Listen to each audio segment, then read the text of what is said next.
It's now been several days since Russia officially launched their invasion of Ukraine, having occupied and attacked several key cities in the country. And we're here to discuss what's going to happen next with the markets with Gareth Soloway, Chief Market Strategist at InTheMoneyStocks.com. Gareth, welcome back. Hey, David. So good to be back. Thanks for having me. Lots to discuss. Lots to discuss today. We're going to start with Bitcoin. I guess to follow up on the tradition we've started last time, I'll talk about my own trade and what we discussed last time. So we talked about a bottom. Obviously, you're still looking now for a potential retrace back to $20,000, but we've talked about resistance at around $30,000. I actually bought in more at $35,000 exactly on the 24th of February, right after the invasion of Kiev. And President Biden made a speech. He came on TV, and during his press conference, he announced new sanctions that the U.S. would be imposing on Russia. The markets didn't interpret the sanctions to be extraordinarily harsh. And so right on that announcement, first thing I noticed was gold started moving down. And I remember it rallied the day before and the night before, but then during Biden's speech, gold started moving down. And that's when I realized, okay, maybe safe havens are starting to look a little weaker on the news. And that's when maybe risk assets might start to do well. So I bought in more on Bitcoin, and sure enough, it started rallying. Stocks did well as well over the last couple of days, and now we're at $41,000. So, what's next is basically my question. Are we at a ceiling now, or is this rally into risk assets going to continue? And I have another question with stocks later, but I'll just let you answer that first. I love it. So let's talk a little bit about. I'm going to critique your trade a little bit. Please. You did the precisely correct thing. So, and just to let people know, and here you can see my chart of Bitcoin in front of you, but here was your dip when the invasion started, right? And what I had done that night is I put out limit orders because it occurred. I figured it could occur while I was sleeping. I wouldn't be able to react. So I put out a limit order to buy Bitcoin, Polkadot, Solana, even some more Cardano. And sure enough, they got hit, which was beautiful. And I was anticipating the same thing. You anticipated overreaction, the panic. We've seen panic before, how it crushes assets, risk assets initially. And then what you see is them bouncing back. So that's exactly what I did. You did the right thing. In fact, the next morning, I had GLD, which is gold, the gold ETF, and I actually unloaded it on the gap up at the highs because I also expected it to come back down. And again, these are extremes. So you always want to go counter kind of trend or counter thought process. And that's exactly what you did there. And that was 100% correct. So go counter trend and you'll usually be right. And in terms of Bitcoin, what we're seeing here is a beautiful pop today. My feeling on it is that you've now got more sanctions with SWIFT being introduced or taken away from some of the Russian banks. This is becoming a longer drawn out conflict, more sanctions on Russian oligarchs. And that's going to make people more intrigued about, okay, well, does Russian oligarchs, do they start buying Bitcoin? Do they diversify out of rubles and out of currencies where they can actually move those Bitcoin assets to different locations and access them still? And then you also have the plight of the Ukrainians, where it's hard to get out of the country with suitcases full of money, but it's a lot easier to go somewhere else, access your Bitcoin as well. So I think you're seeing a little bit of that vibe of, okay, Bitcoin makes a lot of sense when there's geopolitical risk out there. One of these days, Gareth, I'm going to make the wrong trade and I'll bring it up and I'd like you to critique what I did wrong there as well. But hasn't happened yet, but maybe in the future we'll get there. I'm pretty sure it'll happen at some point. Listen, Bitcoin has done very well. You know what's interesting is that today, as we're speaking on Monday, stocks are down a lot. The S&P 500, for example, it's down 1% on the trading session. Bitcoin's up like 4 or 5%. So a bit of a divergence there. It's not trading exactly like tech stocks would. Just today, overall, I think there's still a correlation. I'm just wondering if, let's say, the news in Ukraine has actually been positive for cryptocurrencies, because we've heard of a lot of cases where people are donating money to the military or to civilians via cryptocurrencies, Bitcoin. We're hearing about fundraising from the Ukrainian government through Bitcoin. We're hearing about Russia's, just a couple of days ago, Russia's banks, a few of them were taken off the SWIFT system. So now people are speculating, like you said, are Russian billionaires or even just regular people, are they going to go into Bitcoin now or other cryptos just because the SWIFT has been cut off for some people, and so now they have another avenue to go into to transfer funds through cryptos? So maybe all of this is playing into Bitcoin's favor. I don't know. What do you think? I think it is. I mean, again, my long-term thesis for Bitcoin is bullish. Yes, I do believe eventually we will see another leg down to 20,000. My very short term, as I mentioned, I bought some Bitcoin on that dip. So very short term, I think there could be a little bit more upside. But per the chart, I'm looking at an upside that could be capped around 42,000. That's my first kind of resistance. We're getting very, very close. And then if we get through 42,000, you have this upsloping trend line. You can see how it hit it right here. If we come back to it, it's around 47,000. That would be your next resistance. If it somehow can push through 47, then you're talking about 52,000 as being your next likely target. Now, again, this is all short-term movement. We're inside of a bigger bear cycle, in my opinion. So eventually we will see the Fed tightening more. And I think, by the way, that's part of it, right? So, as horrendous as the invasion is and people getting hurt, there's a chance for the equity markets to say, okay, the Federal Reserve may not raise 50 basis points in March because of the geopolitical turmoil. Maybe they're only going to raise 4 or 5 times in 2022 versus, I think, what JP Morgan said a couple of weeks ago, which was 8 or 9 times in 2022. So you've seen this little bit of a situation where tech stocks have actually been doing a little bit better since the invasion. And I think it has a lot to do with the chance that the Fed is not as aggressive on tightening. Okay, so I know in the medium term you're still bearish, but let's talk about short-term price movements. So and price targets. $47,000, you're calling for the resistance level. Beyond that, we're looking at 52. You said. So we're at 41,000 today. You're saying that this short-term momentum is still likely to continue until at least 47,000.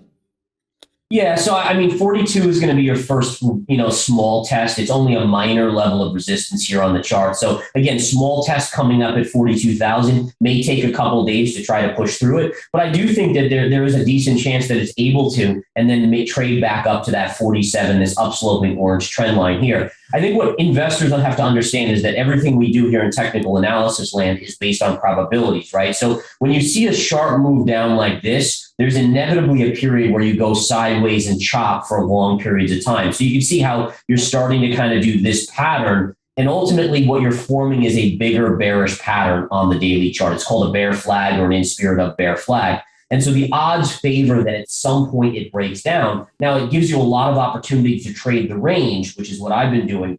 But inevitably, the midterm, I still think sub 20 or 20,000 is likely. And then once we get down there, once you see this kind of final flush out .com-ish type reckoning period, then I'll be starting to hodl myself and starting to accumulate more Bitcoin for the longer term. Okay. And if it breaks down to the downside, we're at $41,000 today, at what point on the downside would it start to worry you and you would start to say to yourself, okay, now is time to actually start shorting a bit more? Yeah, and that's a great question, right? So this can be used for people that have longs like me. If it breaks this next level, I'll show you guys, then I would exit the longs that I have right now and say, okay, game up, game over. And basically it's this trend line, right? So you have a very defined line that you can watch. And the beauty of it is it's actually rising. So your stop is getting tighter and tighter as Bitcoin goes up, almost like a trailing stop in this situation. So if you were to get below this line on a daily closing basis, I would be very concerned that this range is now broken and price will then start trading down pretty aggressively. Okay. All right, let's move on to stocks. So just to recap, actually, before we move on. So $47,000 is your first upside target, then 52. Got to break about 42,000 first, though, is what you're saying for Bitcoin. Okay. Now let's take a look at resistance. Yeah, small resistance at 42, then big resistance at 47, then big resistance at 52. I don't expect it to get through 52. I think there's a decent, maybe 50% chance we get up to 52, but I don't think we get through 52. You don't think we'll get through 52? All right. Well, that tells me when I need to sell that. I guess for anybody else watching, people are asking me actually offline, is Gareth still holding on to his $20,000 Bitcoin outlook? I know we touch on this every time we interview, but so much happens in the world, so much develops very quickly. I have to ask you to recap and actually to provide an update if you do have an update on your views. So what's your downside target? Yeah, downside is still 20 or sub 20,000. Nothing's changed in terms of that midterm price outlook. You still have a Federal Reserve that maybe is getting a little less hawkish in terms of how fast they're going to tighten. But I think that's going to keep inflation higher for longer, which means if we do get a settling down of the Russia-Ukraine situation, then the Fed is going to go back right towards tightening. That's going to be a risk-off situation, and Bitcoin and cryptos need to see that full flush out. So again, still ultimately looking for sub 20,000 for me to start to really accumulate for that longer term. Okay. So let's talk about the Fed and stocks. So what you said earlier, are you saying that the Fed's decision to raise rates now rests partly to the Ukraine-Russia situation?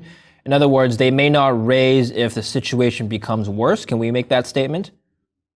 Yeah, I mean, again, it's a matter of how bad it gets. I think right now, 50 basis points is off the table for March, unless you see a beautiful, happy resolution in the Russia-Ukraine conflict and the invasion, which I don't think seems probable at this point. So I think you're kind of back to a 25 basis point hike in March. And again, part of it is the Fed not wanting to crash the economy, right? I mean, if you already have issues coming in where you have this geopolitical unrest, oil is not coming down because of this, which by the way is inflationary, but it's also an issue for the economy, right? If you raise interest rates, you slow the economy down. And the Fed has to be careful here that with these extra things going on, they're not going to cause us to fall right into a recession, in which case then they have to start printing money again. But how do they do that with inflation at 8 or 9%?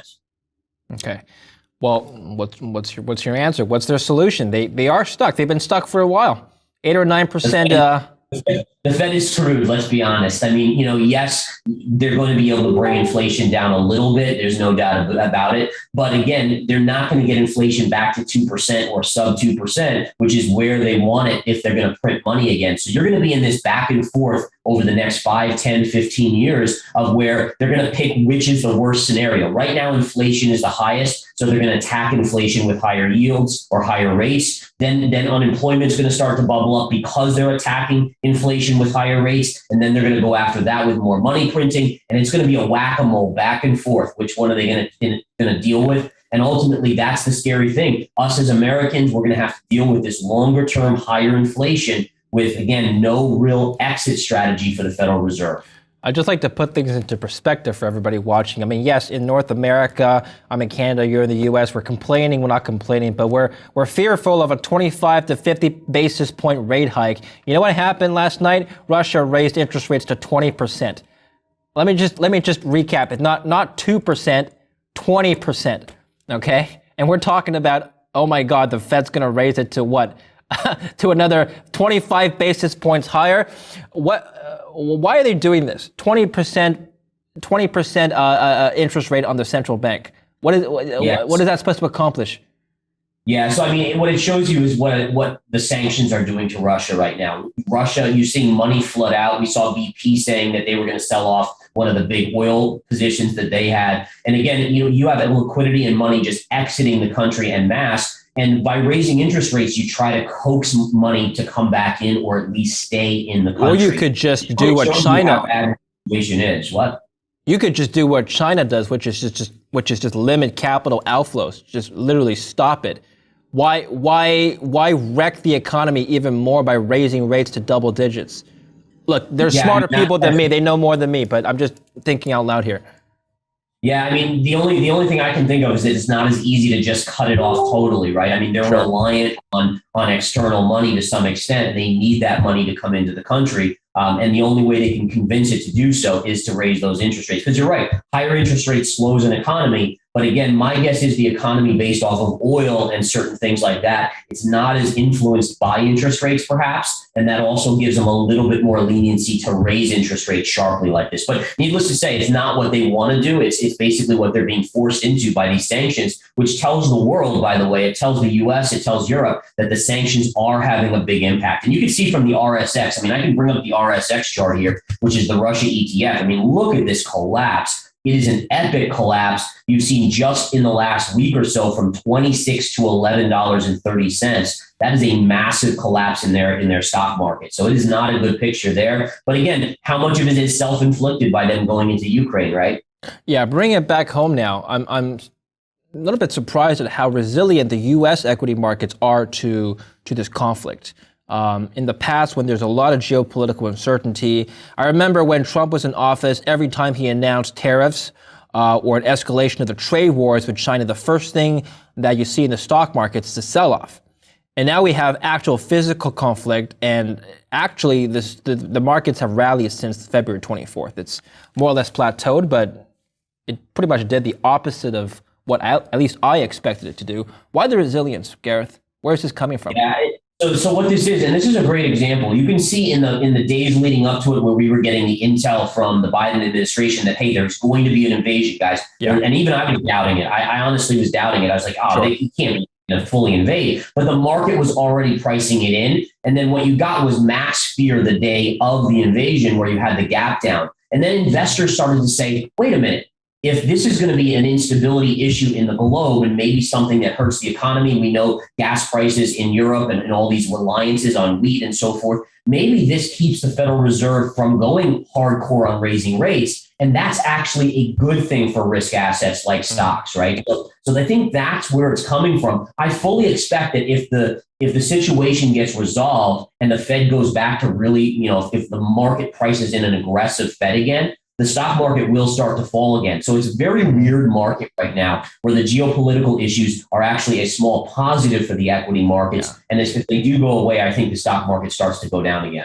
Okay, so the stock market starts to go down again. So I'm guessing you're assuming then that the situation gets resolved somehow sooner rather than later, and the Fed goes back to their tightening mode? Yeah, I mean, unfortunately, one way or the other, right? I mean, we all hope it's a good outcome with as little loss of life as possible. Unfortunately, you have two possible outcomes here, right? One is Russia pulls back and kind of leaves, which seems doubtful. The other one is Russia takes over, and at that point, it is what it is. I don't know if it'll be interesting to see at some point, do things start calming down on the grain prices as well as the oil prices in that respect. So there's ultimately going to be an outcome. The question is, which one is it going to be? And I think at that point, once the markets have that, really a confirmed outflow or outlook, and they know what's going to happen, then things will start to return to more normal as things settle down. What's your, you brought up gas and energy. What's your gas and oil outlook? Keeping in mind, of course, Russia is a major exporter of natural gas and oil. I'm curious to see how you think this is going to. I've been hearing some pretty bullish forecasts. $200 a barrel is the most bullish I've heard, and the theory here is that it's going to feed into the CPI and push inflation up even higher. Yeah, so there's no doubt that oil being this high will feed into the CPI. But again, the Fed somewhat discounts food and energy, right? They say, oh, well, what's the core? What's this? But the thing is to keep in mind is I actually, when I hear those bullish forecasts, number one, I start to think bearishly. I'm like, okay, listen, if everyone's thinking it's going to 200, then honestly, it's probably topping. And then what do? I go to the charts and I take a look at this, folks. I mean, you have so many trend lines with major resistance right in this $95 range, $96 range. I mean, I don't know if I can recall so many trend lines when you can connect major pivot lows and highs that actually coincide at one particular range in any chart, let alone oil. So this actually makes me very, very bearish on oil, believe it or not. So I am a bear on oil. I am short on oil. I think that if you look at the day when the invasion occurred, you had this mega spike where WTI actually went above 100 and it didn't hold the gains. And I would dare ask everyone is, well, if you can't get oil to break above 100 and hold above 100 with an invasion of Ukraine from Russia, then what's going to keep it up? And again, you're seeing another little pop today because of the sanctions over the weekend and everything like that. But still, you're not taking out that high pivot there. You're still below that. So I would argue that the signs are pointing towards weakness coming in oil versus strength when you can't see a breakout on oil here with an invasion from Russia into Ukraine. I think I've got a new nickname for you, Gareth. Gareth the Contrarian. It's got a nice ring to it. That's like Conan the Barbarian. It is. When the whole crowd, I mean, think about my Bitcoin call in Dubai, David. Like, think about how many people were just going nuts about going to 100,000. And I sat there with you in Dubai and I was like, I don't see it. I think it's coming down.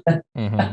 Okay, well, so short term, you're bearish on oil. You know what? I'm not going to ask you for your if you can give your long-term view if you want, but we're really concerned about the short-term, mid-term, medium-term movements. Let's stick with short to medium term because, I'll come back on in a month and we'll discuss the next outlook. Who knows what's going to happen in 6 months. Yeah. All right. Let's wrap up for the audience. We didn't talk about gold. Let's talk about gold real quick. Now, gold had an interesting week as well. Let's pull up a chart. All right. So yeah, absolutely. With gold, it did exactly what it should have done in the short term. It broke out, right? So we've been talking about the breakout on gold here. and it did just that. The last time we were on, I was saying it's going to happen. It's going to happen. It did break out. You got this topping kind of tail in the short term, which is a signal that you're going to have a little bit of a reversal. What I'm looking for is a retrace to about 1840 here, which is just another $50 or so down. And then I think you get your next leg to the upside. So again, I am short term just looking for a little bit of a retrace. As I mentioned, I sold with my members GLD. We took profits when we were up about 1960 up here. And now I'm looking to rebuy. 1850 to 1860 is a rebuy. Gold has broken out at this point, folks. So based on that, it is going to go higher. It's just a matter of me finessing my next entry price. So again, look for higher moves on gold. Next stop should be your 2075 level, which was your high from 2020. Gold stocks have done very well this year so far, year to date. I was looking at Barrick, for example, last night.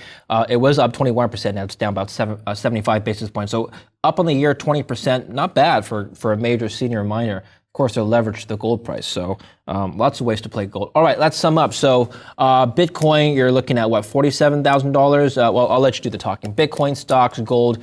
How do you feel? What are your targets? And we'll end it there. Yeah. So again, just to rehash, look for a little bit of resistance around 42,000, give or take. If it can get through that, which I do think there's a chance maybe after a couple of days, 47, and then if it gets through 47, 52. I don't think it gets through 52, may not even make it to 52. So just be alert that you have to really watch for when does the Fed start getting aggressive again. If things start calming down in Ukraine, then I do think that you have to be a little bit more conservative on your outlook on Bitcoin. Eventually, Bitcoin breaks the upsloping trend, which is around 33 to 34,000, eventually heading down probably in about 6 months to that 20,000 or sub 20,000 level. In response to the markets, I think markets right now are riding the wall of worry, which is usually bullish. The more worry out there, the better the Fed will be to the markets in terms of kindness towards not raising rates as sharply. But as soon as, again, watch what's going on in Ukraine. If things calm down, if there's a resolution, a positive resolution, an initial gap up, just like we had a gap down when you had the invasion, the gap up will occur. And then I think it's a sell the news event. Markets will start then pricing in a more hawkish Fed. I do have one final trading question, just in general, not just for Bitcoin, any asset class. How do you decide when to sell? I mean, you're looking at price targets. Let's assume it hits 52,000 Bitcoin. Yes, you start selling because you have a price target in mind. But generally, even before it hits 52,000, let's say it goes to 48, then you're deciding, should I wait to 52? Should I start selling out? What are the indicators you look at? Do you look at momentum trends? Do you look at volume? Here's my question. Do you wait until it goes back down and then you start selling when on the weakness, or do you wait until the upside momentum starts to wane and then you think, okay, there's not enough juice to the upside, then I start selling? What do you do? Yeah. So for me, what I do is I love to inch in and inch out, right? So when and last time I was on, you sold at right around 44,000, a portion of yours. I did the same thing. So I unloaded half my Bitcoin when it got to that 44,000 level. It touched 46 and then came back in. Then I bought in a little bit more. So I'm going to just kind of inch in and inch out. In terms of what I look for that tells me maybe a target's not going to get reached, it would be a reversal candle, some sort of little micro topping tail, something that's significant with some volume associated with it that would tell me, okay, there's an issue here. And then I would start to scale out and just take a smaller profit at that point. I also like the idea of having a break-even stop. Once you're in the money, you can always put that break-even or slightly in the money stop. And then if it flushes, you're okay. You still made some money or you took a flat out and you can live to fight another day. All right, and you actually give tutorials on your website. Where can people access your teachings? Where can people be a disciple? How can people be a disciple of Gareth the Contrarian? InTheMoneyStocks.com. I have a service called Verified Investing Alerts. It's only stock trades and ETFs there. Plus, I do a daily video with lots of TA in it. If you want Bitcoin and crypto, VerifiedInvestingCrypto.com is the other place. Same thing. I put out my trades on crypto as well as a daily video for you guys there. Excellent. I appreciate your advice here on Kitco, and thank you so much for coming on. We'll speak next time soon. Thank you so much, David. Take care. All right, you take care as well. And thank you for watching Kitco News. I'm David Lin. Stay tuned for more.